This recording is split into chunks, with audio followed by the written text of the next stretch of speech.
and welcome to Repurposing with myself and Tina. Good afternoon or good day, Tina.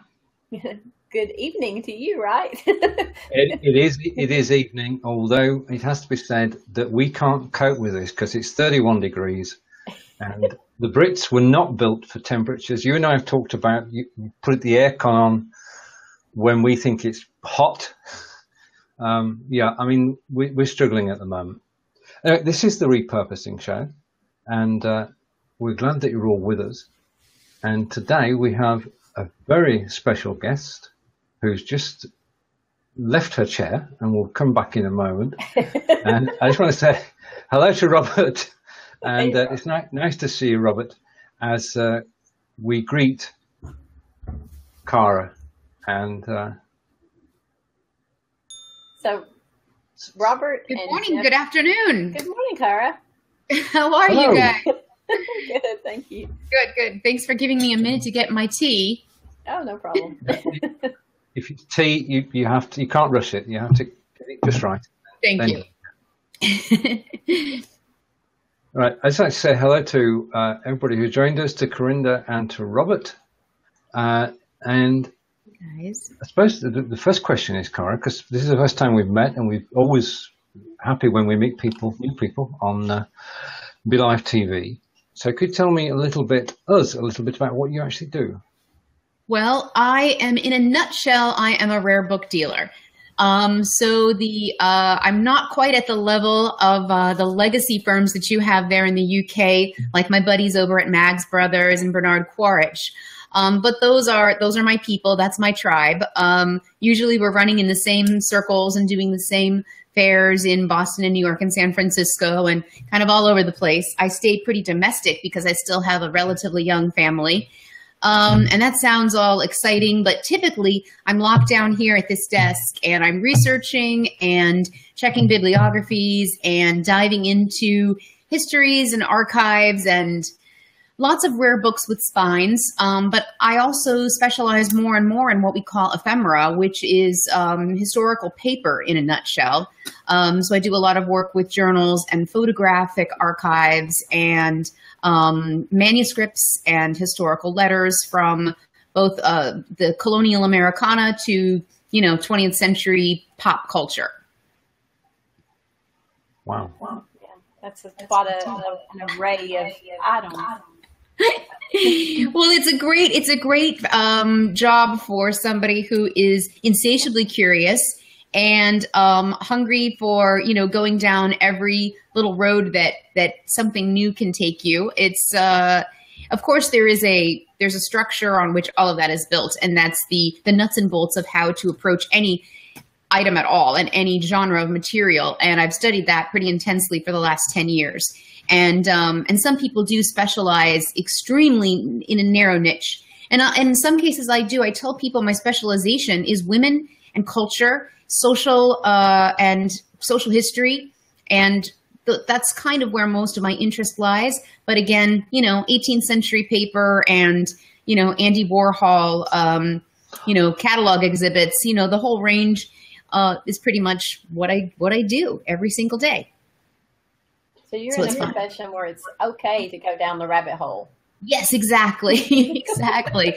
Although for a lot of folks who are new, that's a really important question, and especially with regard to like the business aspect of it. And that is, how does the ends justify the means? You've got to go down with any discipline. You've got to go down the road enough to learn whether you want to continue down the road or not. And, that kind of all plays into what we're talking about today, which is the content that you're generating as a creator or as a documenter or as, somebody who is collating and aggregating other people's information. I think pretty much all disciplines fall into one of those sections of content creation. And making a decision with what you're going to do with that content based on what the end result is, what your audience needs or wants, and what the ask is. So I kind of have to do that every day too. In other words, if something has a really, not much of a hope of living very long, as far as no customers want something and it's a $20 or $10 item, do you spend 4 days researching it? Then it becomes your hobby. And then it just becomes, other things. So That's a good point, because if you're not making a profit, then it's a hobby. Right. Well, and that's okay. Having a hobby, right? Because it overlaps with just, oh my gosh, I'm so curious. Now I'm going to read about this segment of history that I didn't know about. But it's important to ask the business side of ourselves, what's the purpose here? So, or the repurpose. The repurpose. Because that's it. If you actually create something, especially I'm talking about live video here, there are many ways to repurpose it, aren't there? Yes. Are you asking me? I'm so new to this format, but I'm already I am extra excited today for a few reasons. I'm always pretty excited to, yesterday was such a huge day in our community that I am just like still wired and fired up. So I went ahead and experimented with it last night and did one of my book tribe sessions with all the new bells and whistles, and I'm just going to be happy from this day forward because we get to do all of this, and so that's a game changer for us who are creating content. So exactly, it's just endless, isn't it? You guys are already having a blast with it because you've been behind the scenes for quite some time. But for us who are, I've been participating in shows where I saw that that's what we were doing. I could see in the lobby how they were maneuvering things. So that was helpful. If I hadn't had that, I would definitely, and even I still may need your Udemy course, and some of this amazing stuff that you guys are offering as far as helping people get on board now, full stack, getting all the way on. But I'm also thinking of using this for how we can repurpose print content. So I can take a portion of something that I have that I am in the middle of working on. I won't do the hold it up thing, but something like really old and fragile. And I can scan it and have it clean and easy to bring up to my right-hand side now. And I could even bring it into Canva and mark it up so that I can teach with it. And then have that there, have my guest also, collaborate with me as we work through a document together, like live, or teach with it, or just show and tell. It's amazing stuff. Well, I think you just touched on a great way to repurpose, and that is not only are you producing this content for your audience, which is your buyers, the people who are interested in buying your product, but you're also then taking that same content and utilizing it to teach people who are interested in becoming part of your industry. Right. And I think that people don't always think about the teaching moments. So even if you're not a trainer, say that that's not your position, or you're not interested in training people to do what you do, doing that in the sense of a kind of behind the scenes peek at what do I do? Like, I don't know what is your daily life like as an antique book dealer. And so to be able to get kind of a sneak peek on the inside of what is her day like, that's huge in any industry. Well, I won't say any, because I work a lot with funeral homes, and we don't want to see the behind the scenes. How much behind the scenes do we show? Exactly. Exactly. But for most businesses, this is true. And especially if you're in something that's really unique, like what you're doing, or if you have anything that has to do with kids, food, or animals, you're golden. They want to see what you're doing. Exactly. Yes. If it's Instagram worthy, you've got a visual, body of work that you can share. But I know that some of the people who have been using Instagram for other, business purposes, who kind of got really creative about somebody who says, but I have a service. How do I take a picture of my service? Similar to that, an industry that is a little bit, you can't exactly walk everybody through the back of the house like you can Sal's Kitchen. If it's with things, and now to be able to show it alongside, two talking people, or even just one, it's just awesome. I'm so crazy excited that I can hardly focus today because my brain is still spinning on ways that I can use this. I have always taught with my material since day one. That's just the way that I kind of work. And so that exactly touching on that, instead of just, now I get to ask myself, who am I talking to? Who's my audience? I'm not just talking to the person who I want to actually buy now. That's not my ask. My ask isn't the one person who, through the miracle of serendipity, might want this particular letter that I'm holding up.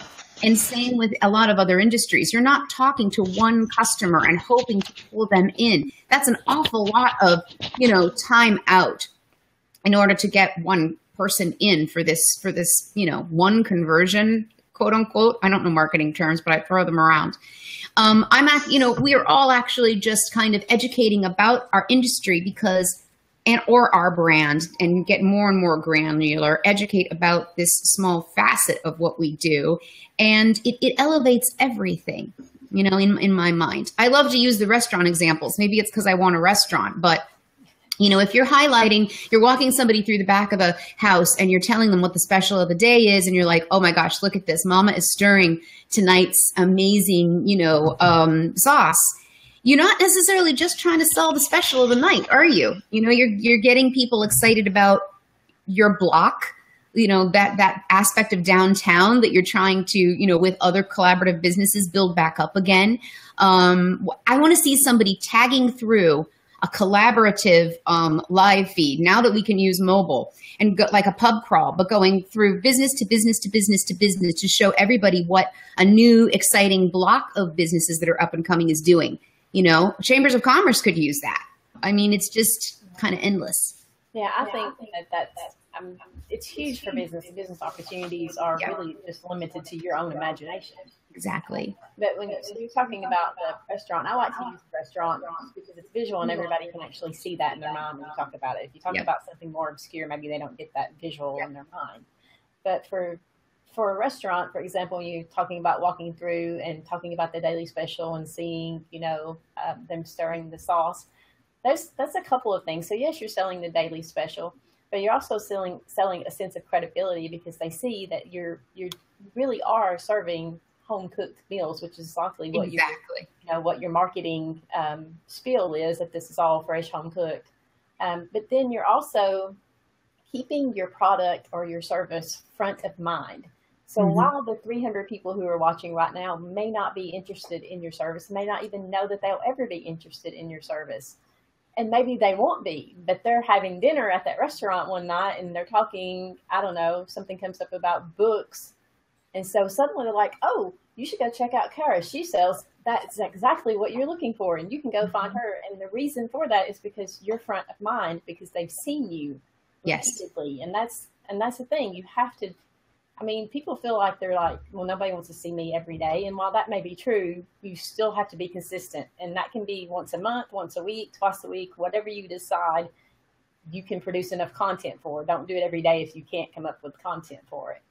But whatever you decide, just be consistent with it. And, like the shoemaker's kid who has no shoes, I don't even do that for myself. Like, I was just looking, my last show for my personal brand was May 31st.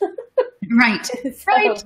Yeah. Because you've been on this on-ramp that went whoosh real fast. Exactly. I've been a little overwhelmed, but you can be sure that because of that, Shang Live is not in the forefront of people's minds because I haven't been there. So they'll know Tina maybe because Tina's been everywhere else. But when somebody says, well, who's Tina? What does she do? And they're going to be like, I don't know. She works for Belive. Which I don't. Yes, exactly. And that I try to really, for a long time, I started this and I'm still a one-woman business. And I started it as a one-woman business. And so I've always been really passionate about helping, small businesses who aren't just what I do, get started and get engaged. And I've always told them, write an article for your local small paper. That can be done. Knock on the flyer's door. Knock on the little, sentinel that is not even the main downtown paper, and propose an article idea for what your industry is, so that you start to establish yourself and have that drip effect, so that even if you don't plug your industry in that flicker of a moment, it's still that recognition. And it's also because what we're doing is we're tightening up the community that we used to work on in a village setting, which is another analogy I always kind of go to. In this hypothetical village setting, we worked on recommendations and knowing one another. And we've lost so much of that sense of community because now we're sitting in front of technology instead of sitting on a porch. And we don't pass each other on those village streets when we're going to, the fishmonger and the butcher and all of these little small spaces where we got to interact. Not one time one-stop shopping. We interacted 10 times to get the errands of a Saturday accomplished, right? So the shoe guy knew our kids or maybe in Tina or my case, they didn't because, I'm sorry, I was making a bad pun about the cobbler and shoes. I always say that too, you know, of all the things that my husband does now, I'm like, honey, cabinets and technology, could we get on that? But let me take another sip of tea and get my brain straight. We had about, you know, half of the community or people we interacted with to get these individual items. Now, if we buy it from Amazon or we Walmart shop the totality of our needs and we're sitting in front of the computer trying to build a business, how do we have any kind of outreach and collaboration that would just be natural? You know, so the butcher could tell me if the old shoe guy closed down and there was a new guy on 14th Street, he probably knew why, because it's his community. So he would say, now you have to go to Sal because Luigi retired. Why? I don't know why they're Italian, but they are. We're in the north side of Chicago. And Italian shoes are awesome. Yes, exactly. Italian shoes and French skincare. Yes. Anyway, that's my, you know, that's one of my little theories, is that this really does establish these roadways and this map for us all to have an interactive community that gives us recognition and support, because otherwise we can be relatively anonymous in this huge vortex of noise to signal this torrent that's happening. We can spin our wheels all day long and worry about eyeballs, but still be kind of one of a million instead of being one in a million. So get out. Think about how much people still do and used to pay for. I mean, I have a soft spot in my heart for understanding why small businesses do what they do, but I always kind of like feel a little bad for like low level advertising when it's not done artistically or not done well. You know what and I'm kind of thinking of like the bus bench advertising where there's a weird graphic that got painted on that doesn't quite look like the person's face. It got Picasso'd, you know, because they had to split between the slats, but they're saying call, you know, Holmes something agency.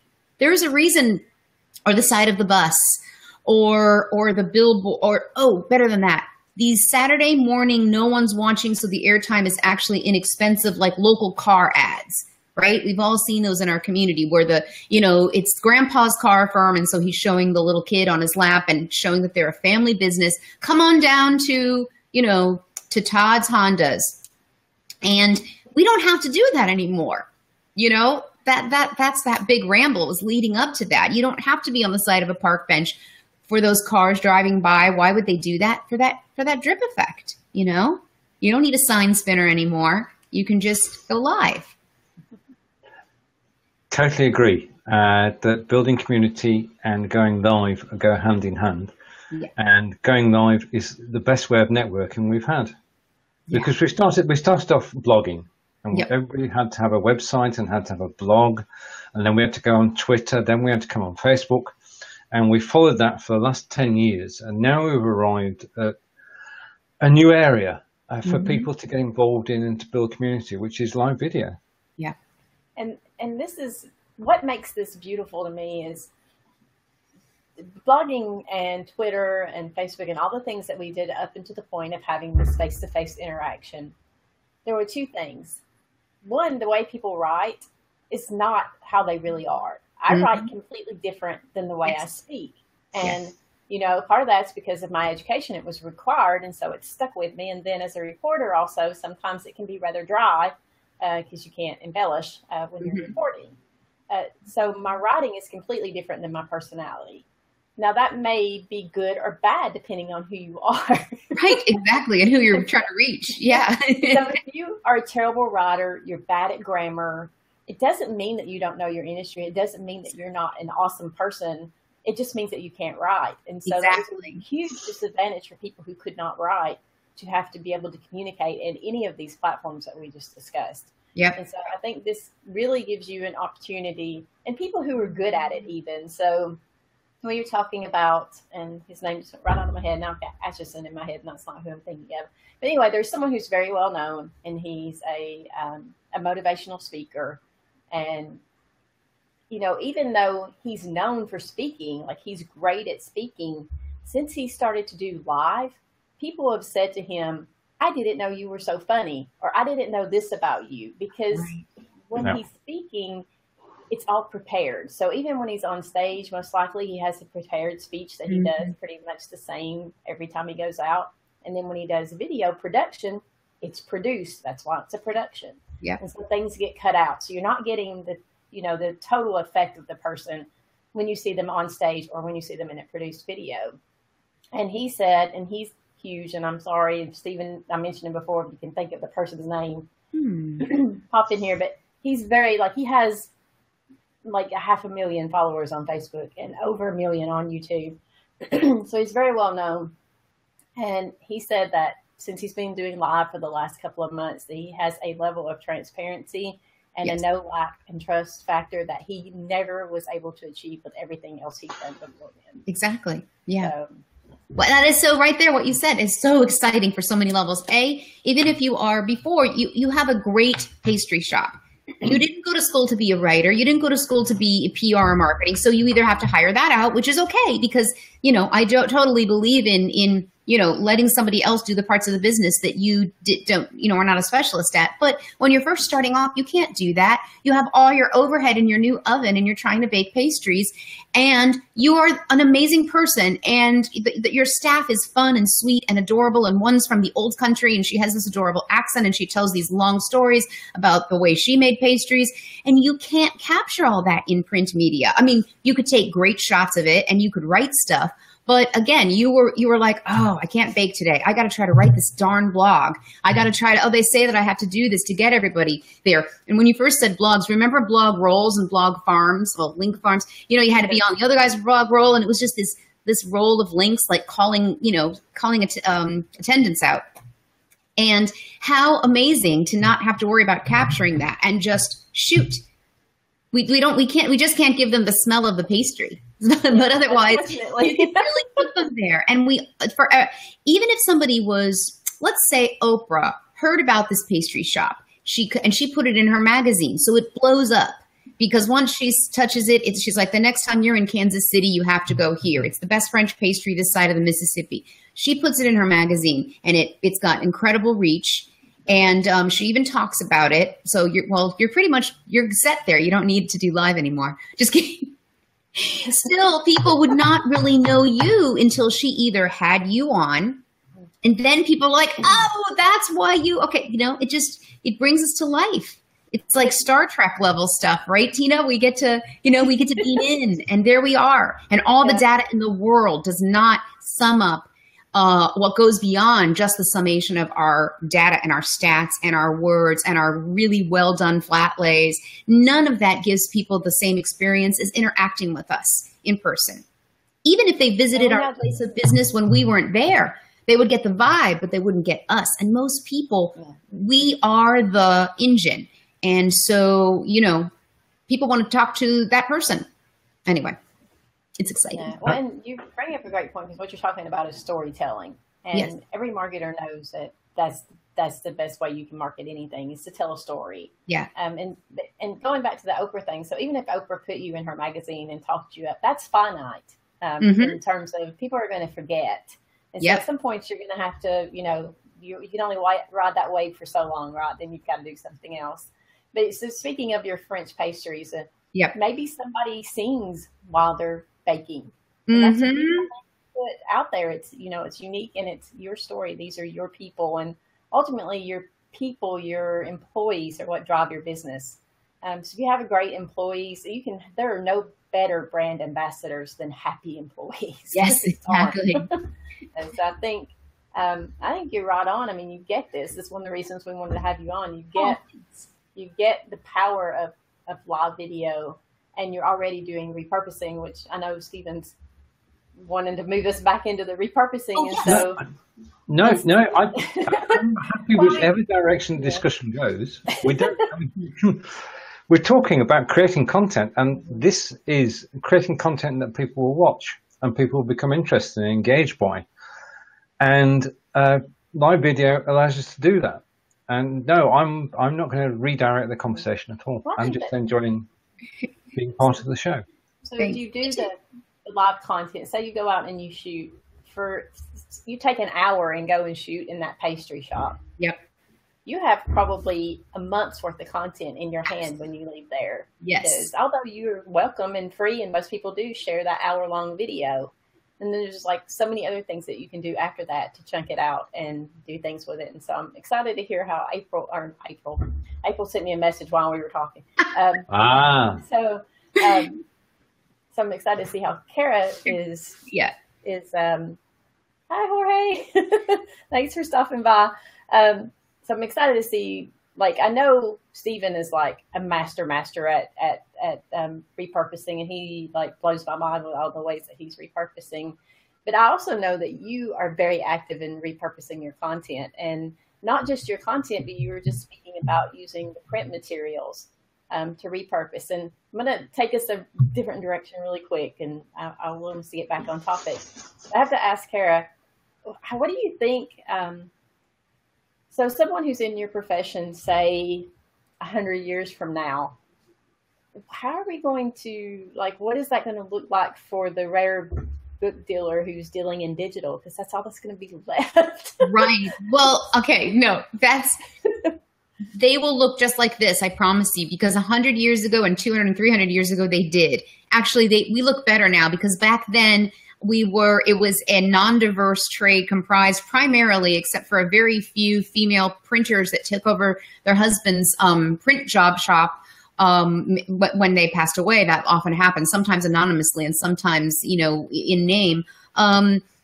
It was a lot of Anglo-Saxon men, truly. So now that we are diversified more and more and more, and it's, not at all a political statement or a social, kind of statement, but it's just a diverse trade now. I think that there's never ending things being printed, and these things aren't going anywhere. If they've lasted this long and they're on laid paper and they're in beautiful bindings, they're going to last another 100 or two. I mean, we go farther and farther out, and I don't know, but it will actually continue to be refueled with new life, because we are self-documenting as we move through our own history, right? So now institutions are, yes, they are still buying 16th century and 15th century antiphonals and, church books that are beautiful, medieval texts, and they're still buying, significant Americana and travel books with beautiful colored plates from, first 1750s Dutch expeditions. But they're also collecting, pop culture, like I had mentioned, from the 60s or the 70s, or vernacular photography groupings from the 90s, post-AIDS New York. What did that look like on, post-punk scenes on the Lower West Side?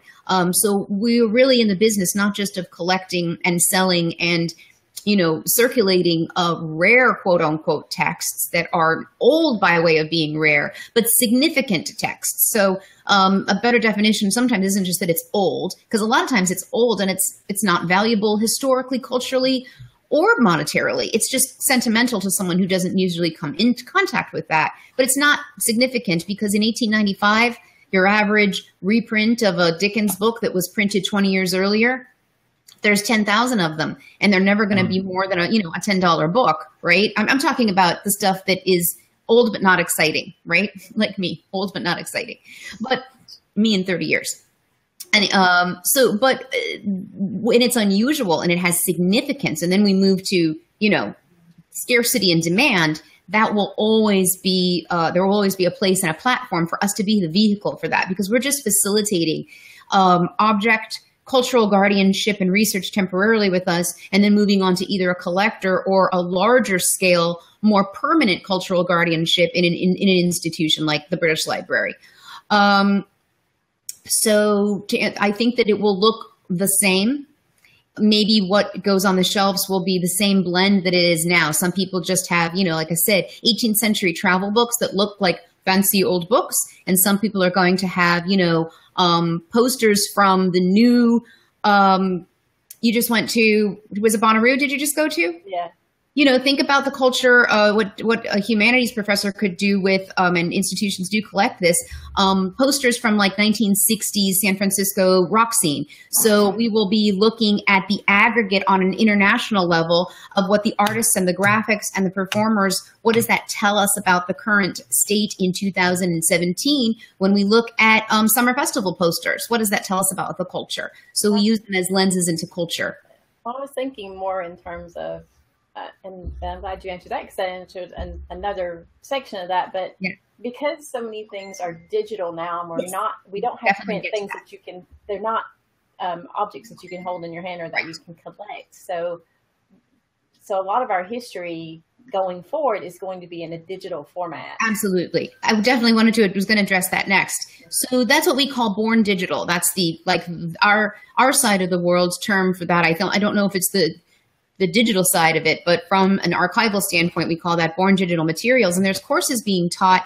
I am not a library professional, but they are, what's up, Jeff? They are being taught on just that. At Rare Book School at University of Virginia, where I try to go every summer, there is a course called Born Digital Materials for Special Collections Librarians. And that is like such a cluster banana for my brain, actually, if you think about the difficult work of not just from the outside looking in, thinking about how we keep that material, but from a library standpoint, how to catalog, index, and document down to all these, the nitty gritty of all this metadata for how to create some kind of a grid for us to then reference this work. So let me dial it back to an example that my brain can wrap around. It's about the only way, and that is author archives. So if we think about Hemingway, or we think about James Baldwin, the James Baldwin papers just went to the Schoenberg Institute for African American Studies in New York. And that's significant. And now there is one repository in place for the bulk of James Baldwin material to be accessed and researched. It's going to be processed probably for who knows how many years as you know, archivists and historians work through and document it, and then researchers can access it forever. Great. And what that means is that someone in the family finally made a decision to either donate or sell or whatever, literally took the linear feet, and that's how they measure the body of an archive, 21 linear feet, let's say, of James Baldwin's papers, and it went physically to this space. Somebody had to physically agree that this was worth the cost of the room it has to take up, right? Okay, we can give that we can put that in the blank room. Now you take an author that, you know, somebody finds their work today, their wife has to have the password for all of their manuscripts, all of their edits. Can we even track Google edits? You know, how would you track the edits within a manuscript as it moved from rough to finish to, you know, to advanced reader copy if it's all online? And so if you walk out now of an author's house that you got a house call at, you might walk out with the permission of the estate with a hard drive. And that's your, you know, and then your job is to say, hey, you know, to either sell it or to pass it on to who wants that. So I don't know how to answer your question. I only know how to add to the question we're asking, which is, yeah, that is what it's going to look like from that side of things. And then as far as our digital footprint and looking at how we moved through other cultural ideas, instead of seeing the forms of communication that we send back and forth, Tina, someday, if we were writing letters, you know, in the 1930s, they would see our correspondence. They would have seen you saying, because I work with this all day long, "Dear Kara, please do come by the studio on Tuesday, and we will see you then." And I would have to respond with my yes. And even those two simple letters would show us where you lived, where I lived, when did I write it in response to yours, right? What tells me what kind of paper I used on my desk. Oh, I didn't realize that when she invited Kara on, she was working for the Mercury because you wrote it on Mercury letterhead. I mean, so many things can be then gleaned from just those two letters that someday someone has and is studying to see how this chance meeting occurred and how did it go on to, you know, to inform your next book, my next book. But when we do that now, we literally look at these interactions on paper, and then we contextualize it to tell the rest of the story of something we know about. How would we do that based on our, you know, our Facebook messaging to create something? If indeed, does Facebook actually curate our lives for us? Yes. And do we? But who owns that content? Does the estate? You know. Well, and that's something. Since I work in the funeral industry, this is actually something that has come to the forefront of pre-planning and pre-need industry is what they call digital legacy. Yeah. And so most social media platforms do have the option to select someone as your term just went out. So you can Our assign your digital attorney. exactly. It's kind of the same thing. So you can say, okay, well, my husband can access this and decide what happens with the content here. And I think on the one hand, there's more data available. So if you know how to, to extrapolate the data from the Facebook messages that you and I shared to get you on the show, there's timestamps, there's all kinds of data that is available from Facebook's side. Again, now that wouldn't be something that's openly available to the person who's going to take control of my social accounts when I pass away, because that's on the back end. Exactly. So I think on the one hand, there's probably so much data that you can never even wrap your brain around it, and good luck digging that to, in that rabbit hole that you're talking about going down to find valuable pieces to pull out. That just seems like it's going to be, like you mentioned before, noise. There's so much noise. Exactly. The summation of us, our interactions, our footprint, which used to be a physical footprint, because you could see when I wrote Stephen the next day to say, hey, thank you for that show. You would say, oh, she postmarked that from British Columbia, so she must have traveled that day. Oh my goodness. And now here's her starting point. I mean, you could graph a person's entire existence based on the letters they wrote. And again, just build this arc of the totality of us and of me. And when I say paper doesn't lie, it's for that reason. You couldn't bribe the postmaster in 1918. Give it yesterday's timestamp, right? But you can probably, force, I know I can force a back timestamp on my digital postage now. So that's another thing. But really, when you look at the metadata, that doesn't lie.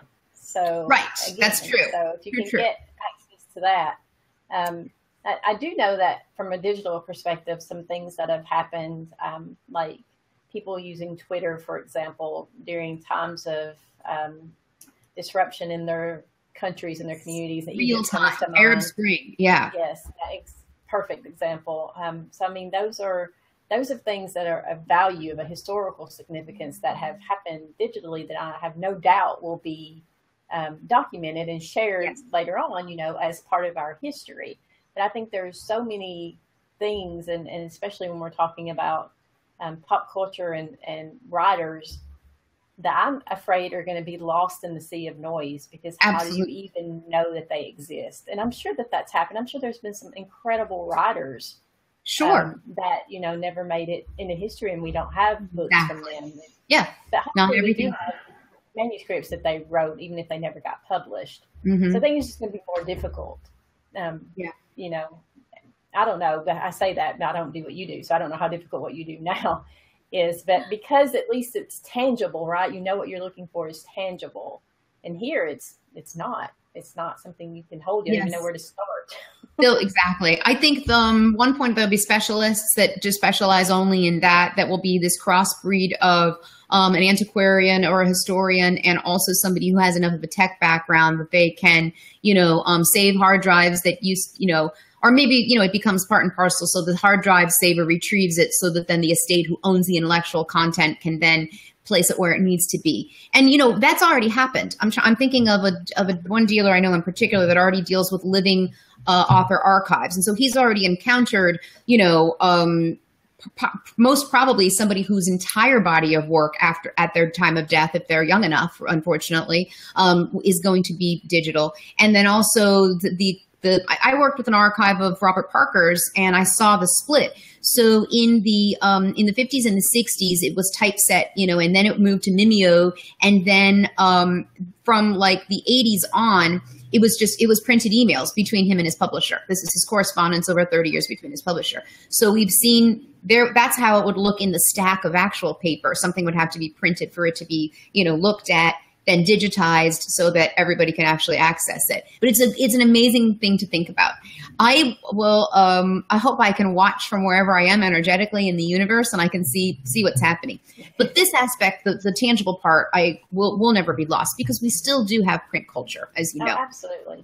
Both artisans creating it for the sake of posterity, and the accidental and, incidental paper that just gets created, like that flyer from that, from that pastisserie. Even if they are doing Facebook Live, they are still probably embracing a facet of print media, and we can look at that. But I love thinking about where these analog and digital moments collide and enmesh. Well, I think the print will become just more valuable. Not just because of the age. I mean, the older something is, the more valuable it becomes, traditionally speaking. But because we will come to a time where this will be something you don't see anymore. I argue this point with newspapers, but I think printed newspapers will be a thing of the past at some point. And it's not just because we've shifted to digital, but because we have finite resources. It takes natural resources to produce print copies of things. And so I think at some point, and probably not in my lifetime, but certainly down the road, we will not see print newspapers anymore, or likely print flyers or anything. We're already doing a lot of that digitally to save resources and, of course, money, because resources are money. So, that it will be almost a novelty. It'll be something print will be, yes, as with like a bespoke suit, print will now be bespoke. So I picture a space where the New York Times moves to complete digital, the crossword puzzle also, but the price point for the print copy just goes way up, so that either a generation back who still holds on to that, or people who are doing it to be novel, or original hipsters, they can pay for a print delivery of it, and then it can be possibly on better paper. This is where fine press kind of comes into play too. But as far as just consumable paper, I think that we'll also hopefully move toward renewable resources that allow us to do the whole cycle better. If we start printing on bamboo and we have bamboo farms in the place of things taking up other land, we might be able to move to a space where paper gets considered with a little more forethought before usage. But we're, like you said, and you well know, we're not at they made the call that was going to be dead and everything would be e-delivered 10 years ago, and it hasn't happened yet. Yeah. I still get I get some of my bills e-delivered, but I still get some paper. And we all know the memes and the jokes about, the office now supposed to be this paperless space, and we actually have more paper because our brain still working with one foot in each generation of mode of delivery. We still kind of have this knee jerk, and a generation before us has beyond a knee jerk. They have a knee spasm over saying, if I can't see it, I don't have it. They don't trust the cloud.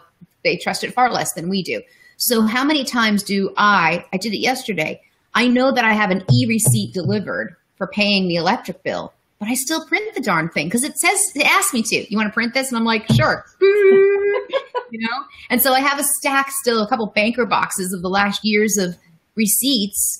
So I haven't jumped on all the way. And most of us are still kind of sitting in between that divide of paper and not paper. Well, I think even one generation removed from us, yes. My son is 20, my daughter's 26, they still like to have to hold a book and read it. So yes. They're not completely digital either. But now the younger, because I have kids that are also younger than that. So the 16-year-old, the 10-year-old and younger than that, gravitate more toward the electronic because they are truly digital natives. Exactly. Even the 20-year-old, he remembers, watching Nickelodeon cartoons, and you had to wait till 7:30 for Rugrats to come on. He didn't, and then my younger kids have no concept of you wait for something to come on. What? Exactly. Press the button. Drop down. It's live, but we can still pause it. Download my story yet? Yeah, exactly.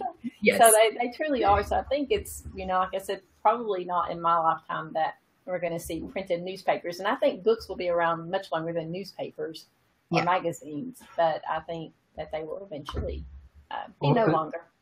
As long as people, it's driven at the moment by self-publishing, which we've not mentioned. And the drive to see your name in print is getting greater and greater, and the cost of doing so is falling. And if you want to self-publish on Amazon and print, you can.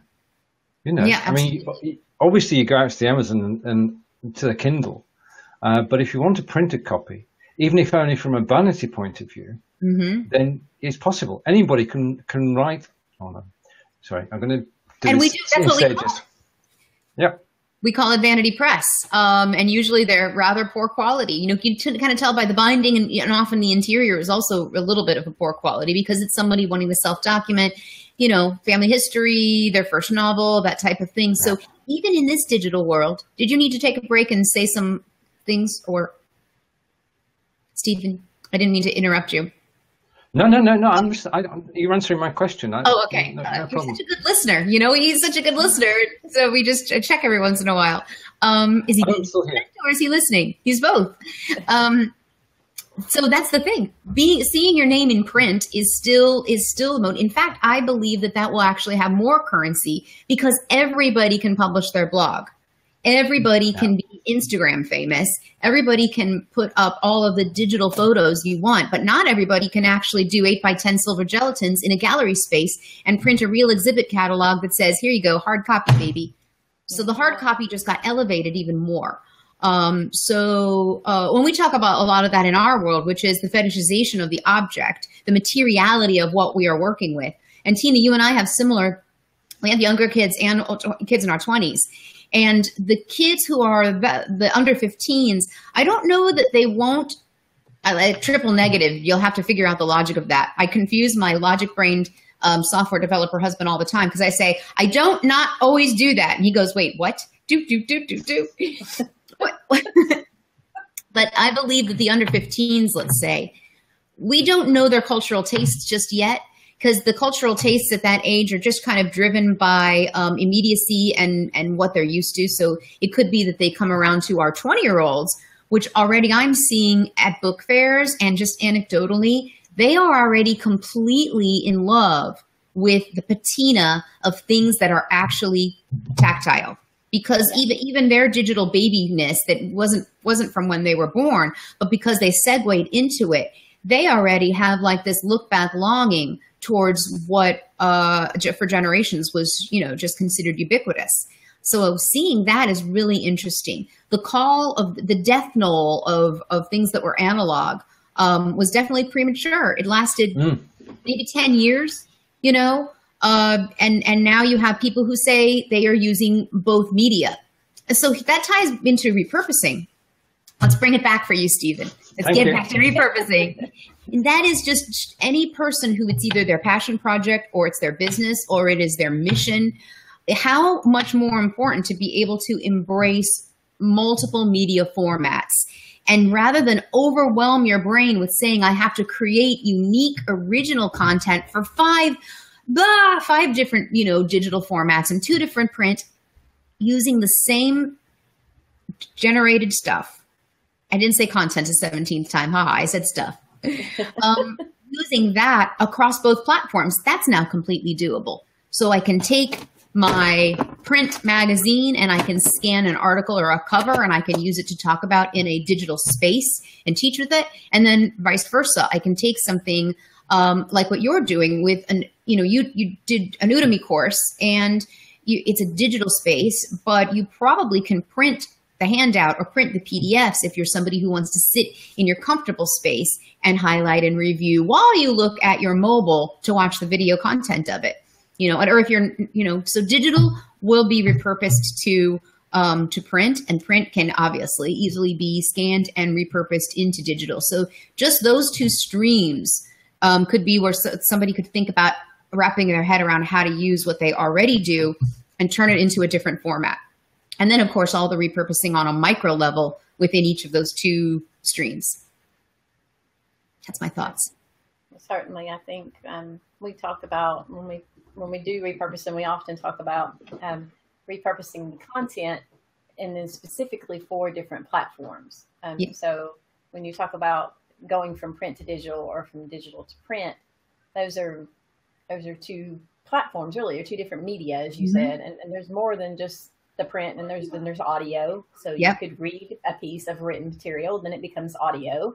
So there's all different ways to think about how.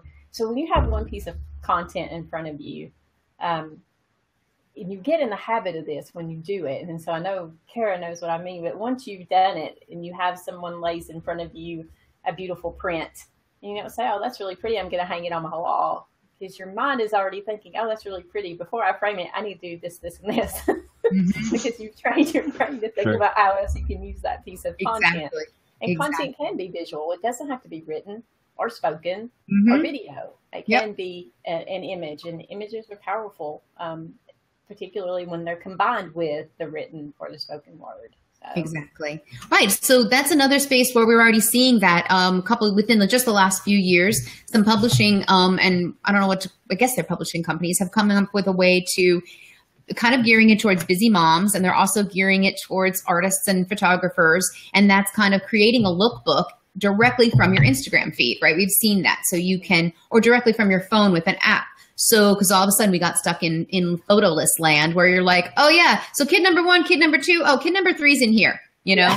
And so, you know, now that you can create so you've got a great Instagram feed and you show every day all the beautiful things that are the pastry of the day. And then you show Amelie, the wonderful baker that's come in for the summer visiting.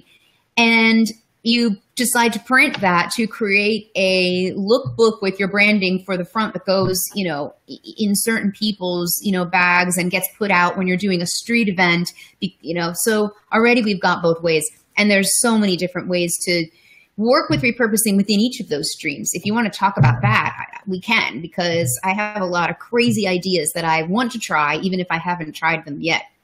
Well, we would love to hear your ideas for repurposing. That's truly what the show is about. Okay. Well, and the reason I split it down those two forks is I'm thinking because so recently you had to decide, kind of like with the show before with Belive, having to decide whether to go solo or Q&A. You had to kind of say, all right, where are we putting our money, guys? Are we putting it in digital or are we putting it in print? And you had to pick, but you don't have to pick anymore. You can do whatever is either the most accessible, natural, or already happening and then convert it over. So it's really easy to shoot. I mean, it's just like anything else. There's high quality and low quality. It's really, really easy to shoot live stream. But if it's good enough, because you sat down and you had an impromptu audio interview or a visual interview, strip the audio down. There's a wonderful platform for that you guys have talked a lot about, right? Repurpose.io for doing just that. Stripping down the MP3 and pulling down the MP4 so that you then have the video to go to YouTube. You have the audio to go to your SoundCloud account or your audio hosted space. And then it can become a revenue stream if you have somebody who's interested in your content and wants to buy a package, or you can get it on iTunes. And that's just from one little, well shot conversation. What do you guys think about that? Are you Stephen, you're using repurpose.io, and I had mentioned that I did the trial, but I will admit that I haven't given it as much exploration as I should have. Well, repurpose.io is a marvel because I do nearly as many shows as Tina a week. Turn that around. Yep. I do about 6 shows a week, and you've got to download the video from Facebook. You've got to upload it to YouTube. You don't get the same quality. It takes about an hour of video, so that's 6 hours a week. Repurpose.io is $20 a month, and it takes the video feed from 6 shows we do on 6 different business pages. Amazing. And sends them to my YouTube account. For Ask Angelica, which is a German program, language tuition and translation on Fridays, that goes to Google Drive, so Angelica gets a copy, so I don't need to do anything about that. I just send the link to Angelica. And then you've got the MP3s. So some of the MP3s, especially the Blabbing for Britain shows, which we do on Thursday, are four chaps who've been talking for 80 weeks, not continuously, but we talk each week.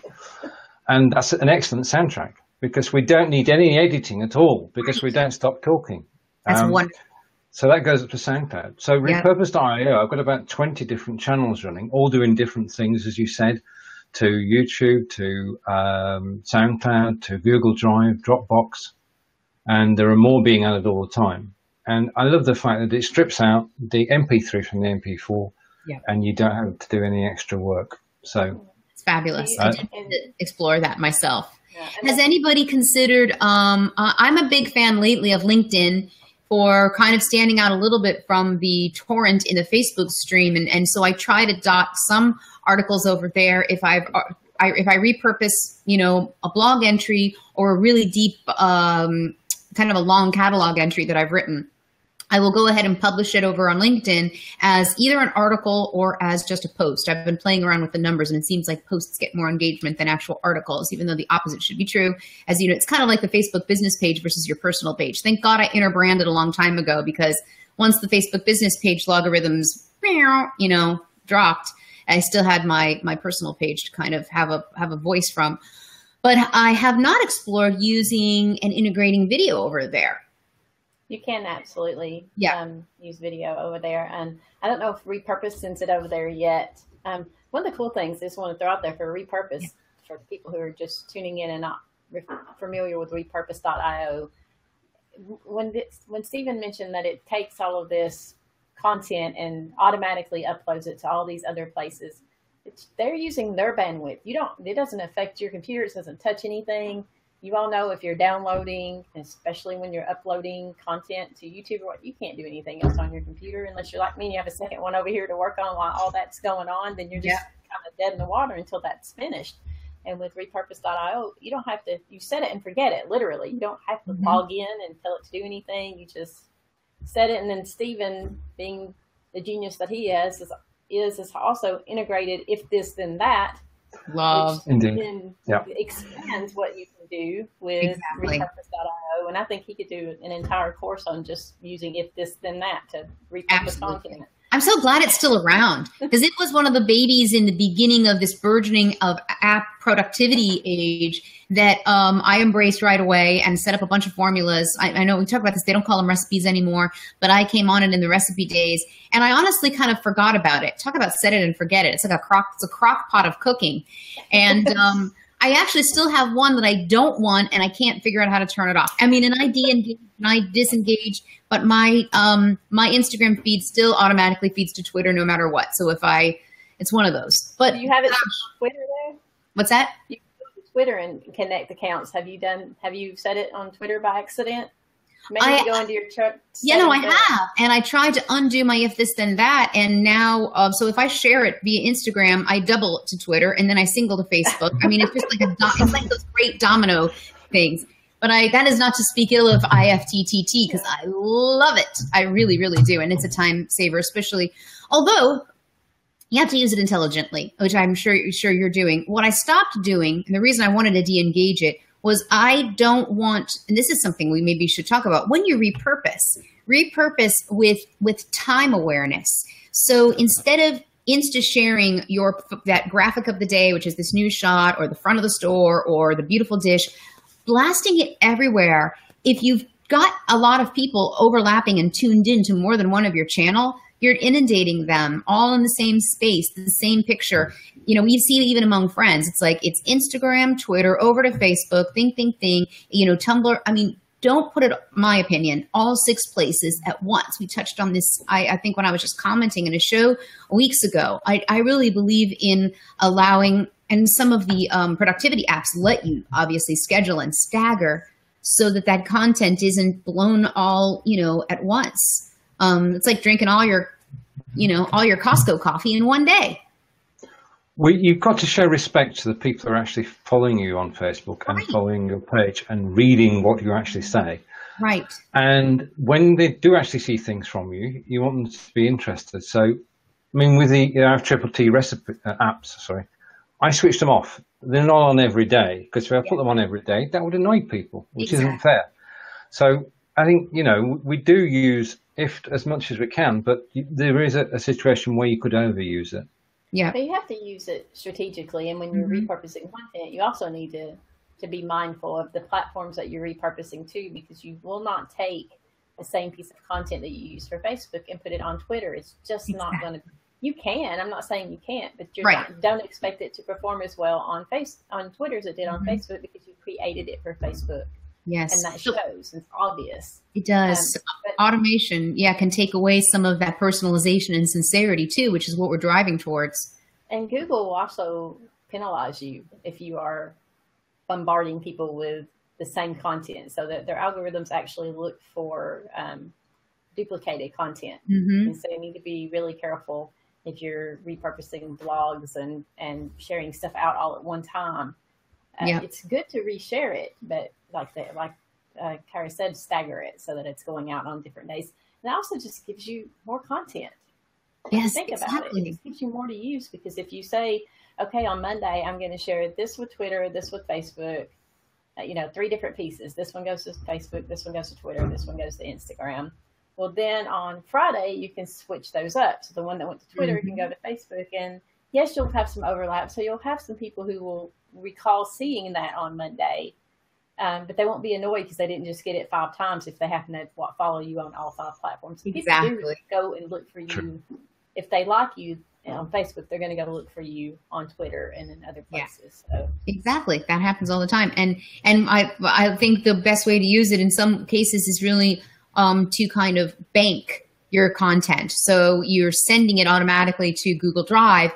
That doesn't mean that it has to go anywhere yet, but you're just at least auto banking it. And when you're getting it over to Dropbox, again, you're just kind of like, putting it in the security box. And then later, you do with it what you will. And I think it's priceless for things like that. And you do need to save it somewhere. I found this out being early on, and I've been horrible at keeping it organized. I keep everything, but I haven't kept it organized.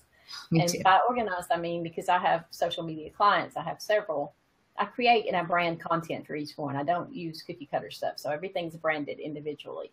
And so just this weekend, I spent the whole entire weekend sorting through all of that and putting it in separate folders. So all the branded content for this client went in that folder and so on and so forth. And then I had to break it down because I had quotes, which are, graphics with quotes on it. And then I had pre-need content, and then I had video content. So then I had to break it down even further and put it in there. But if you're like my husband and on the onset, hey, I need to keep this stuff, then you can organize it from the beginning instead of having to go back like I did and reorganize it.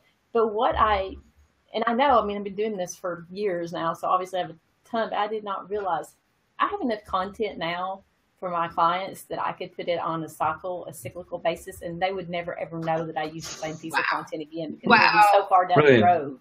That is amazing. That it came up. So I really don't even need to continue making and creating graphics if I didn't want to. I could just use what I already have and cycle it. And the truth is, even if you had 60 days worth of content, you could start over in 60 days. People are so inundated with content. Yes. They will the never cycle is so short that they saw that. Yeah. That's the other thing. That's why when we talk about the staggering thing, the cycle is so short. And attention spans are so, demanded on that even when people want to catch something the first time, they may not have time and they may not hit that save button on Facebook. So having it come up later as either, it's not a bad thing. It's not a bad thing at all. If it's evergreen, and much of our content is. If we're talking like yesterday when we did the video announcing the new features for Belive, that's not evergreen. Right. So that's not something that we're going to probably repurpose in the way that we do other content, but much of what we do will be evergreen.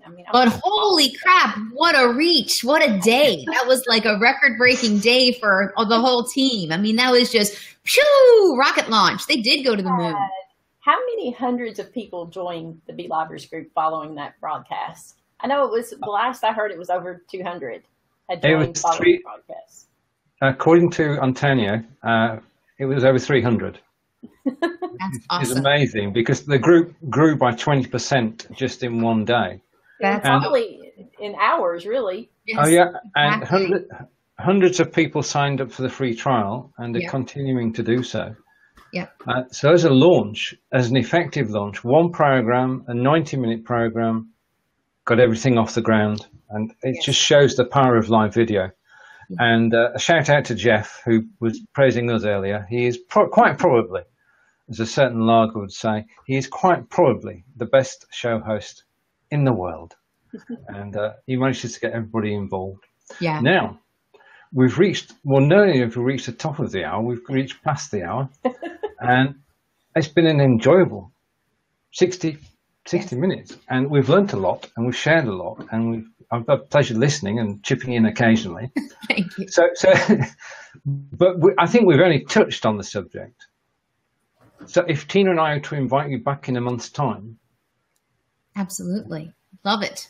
I will do my homework and I will try some of these new ideas that I can now utilize fully, and I will report back. How about that? Yeah, I would love to hear, and I'm always particularly interested in how people are using live video for education and training, and not just in the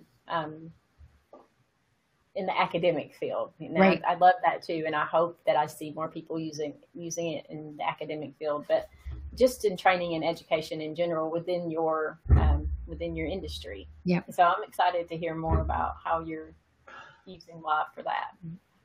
I'm just excited about books. My favorite book of all time is by Umberto Eco. And it's entitled Name of the Rose. Yes. Yeah. Yes. I mean, that is where my love of books began, really. And we could talk about that probably for hours. But it'd be delightful to come back again, the three of us. And I would love to. We need an outro. Are you waiting for me? No, okay. No. Kara, where can people find you?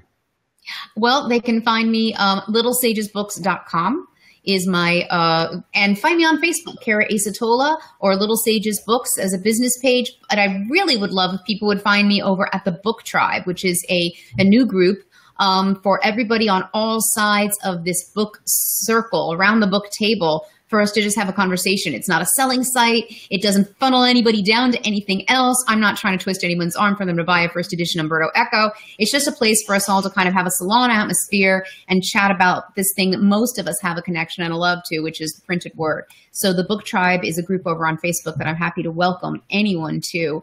And any questions at all. And I'm very accessible and transparent and honest, and I'm happy to talk to anybody about anything that they want to hear about.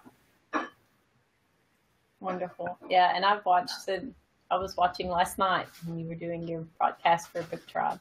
Oh, thanks so much. Yeah. It's really been fun to try, and I can't wait to build it and grow it. Yeah. So I'm excited to see what kind of guests you have on, because that is a huge opportunity for some really amazing guests. And I know that T. Allen, who's a friend of yours, they have some really interesting guests on the Rare Book Cafe, yes. Which is it's quite amazing how many groups and how many live broadcasts I'm seeing surrounding the rare book dealers.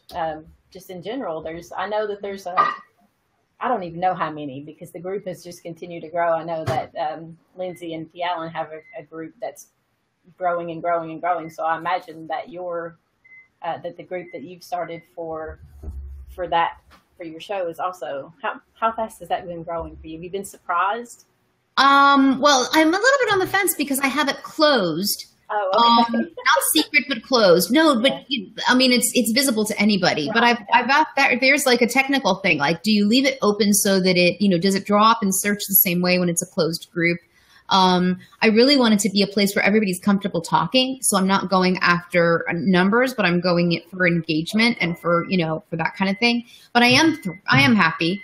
What I have been surprised at is actually the eyeballs on the Book Tribe show. So because I haven't really done them scheduled, and I haven't had any of these new bells and whistles that I now have. But for instance, last Friday I got on and I'm just like talking about, what came across my desk and talking about books and paper, which everybody just seemed to love. And I'm clearing 800 views on this like tiny little show, talk about signal to noise. My signal's like, but I think it has great potential to build now that I have the functionality that I do now. I have a lot of people worldwide that I can bring on, and I'm just excited to have that conversation. Yeah, we'll be watching, and we'll put your links in the description. Thanks so much. I appreciate that. With that, Tina and I would just like to say we have a Udemy course coming out shortly. I think we've lost Tina. So to everybody who's been watching today, thank you very much for joining us. And we look forward to seeing you again at the same time next week. Kara, thank you. Thank you. And look forward to watching your shows. And take care, and we'll see you all again soon. Bye for now. Thank you so much. Thanks. Bye. Bye.